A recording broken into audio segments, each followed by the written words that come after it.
Lots more for us to talk about this morning, though. My favourite story of the day, as I said, is something that I've been going on about for quite some time, and it is actually an incredibly important story. The director of the Institute of Brain Chemistry and Human Nutrition is one Professor Michael Crawford. He has produced a paper in which he is arguing that people's IQ levels have actually plummeted over the last 50 years. Now, he says it's all to do with diet. He says that people are not eating enough oily fish. I don't know whether that's the cause, and I'm not sure whether that is necessarily the reason. But what I can say is that he's obviously right about one thing, and that is that people are becoming more stupid. I mean, how else can you explain people accepting the fact that the police no longer investigate crime? That if you are actually burgled at home, they won't even bother coming to see you. They won't even ask you what happened. They'll just give you a crime number so you can claim something on your insurance. Why else would people start believing that the best way to get around is on a bicycle? When you have people like tradesmen who need vans, when you have delivery men from Amazon turning up at your door every single day, but you don't think they should really be in a van, they should be on a bike. You know, who else would make a bike worth £10,000 and make it a really long thing with a box in front of it so that you could cycle around on it willy-nilly delivering things? It's brainless, isn't it? Absolutely mad. Who else would think, like the people that happen to demonstrate for Just Stop Oil, that the world is going to end in 2030, we're all going to die a horrible death? I mean, how else could you explain that other than people are just thick? People's brains have shrunk. It's as simple as that.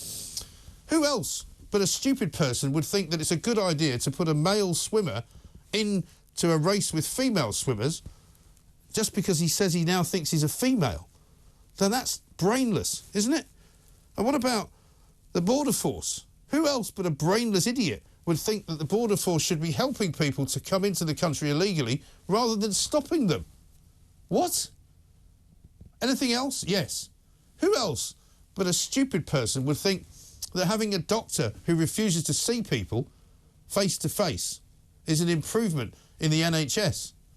Who else would think that having 17 million people on a waiting list to actually get to see a doctor, to have a procedure that may be life-saving, would be a good idea? I mean, it doesn't take a genius to work out that we have become a bit more stupid than we used to be.